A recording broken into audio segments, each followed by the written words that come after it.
It's hard to be a kid when you have a parent that's sick.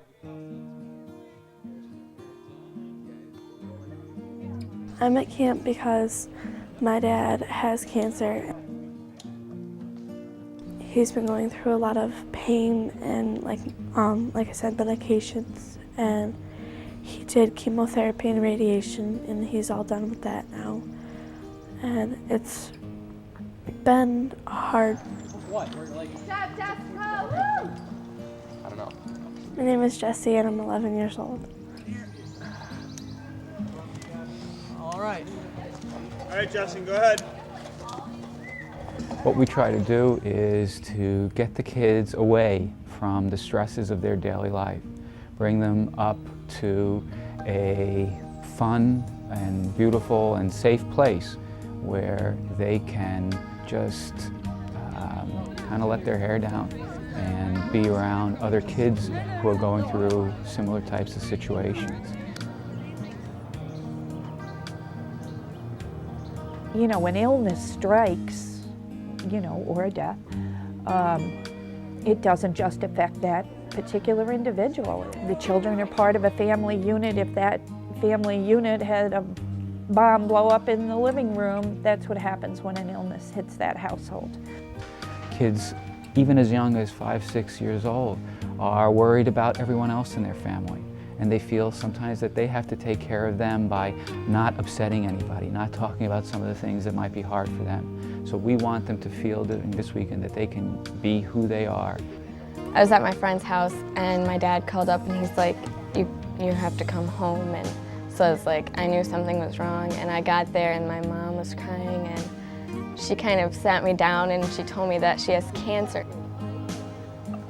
It's just been a really good experience here. Everyone's really close together, and the amount of time we've had to make friends, we've made them, and it's just a really good experience. To head over to their healing circles. The healing circles are led by professional therapists, psychologists, counselors, social workers who have experience working with illness and loss and children. And they are facilitated sharing groups. They give kids an opportunity to talk about what's happened, how have these situations changed their lives, what are some of the feelings that they've encountered and experienced because of these situations. I don't know why, but then I get mad at him, and then we're all sort of mad at each other, and then nobody really gets taken care of the way that we would usually be taking care of each other. At home, I sort of bottled things up and I didn't talk about them because I didn't think anyone would understand. So then I heard other people talking about what they were going through, and I opened up and I told them all my feelings and everything that was going through my head. Got another one! My little buddy is Jessie, and she's just 11 years old, but she comes across as to be at least 25. Just yesterday, she said in her healing circle, she turned around and said, "We always talk about ourselves, but sometimes we forget to think how my dad feels." You know, and just for an 11-year-old to, you know, take the spotlight away from her and put it on her dad, who is truly really sick, you know, not a lot of kids stop to really think, oh man, what does it feel like to be my dad or my mom or my brother or my sister? And she did that a lot, and I think that was really brave and courageous of her. That was awesome. I wish I had my camera right there. She's the best. Like, she turned into my aunt this weekend because I could talk to her about anything. We have fun. We talk about what we do and stuff like, and what I want to be when I get older. And she's really understanding. It's really easy to talk to her because she understands what my feelings are.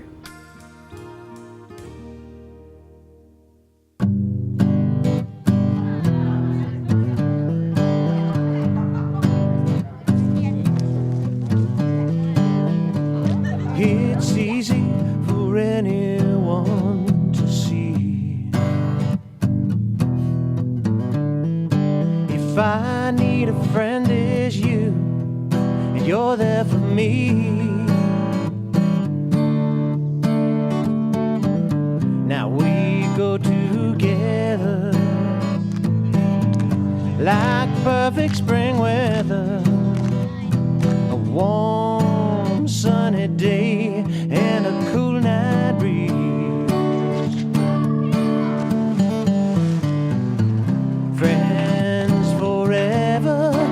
friends indeed.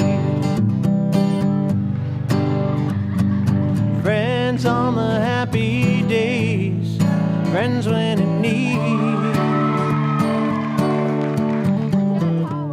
All you gotta do is shout, and I'll be there, no doubt.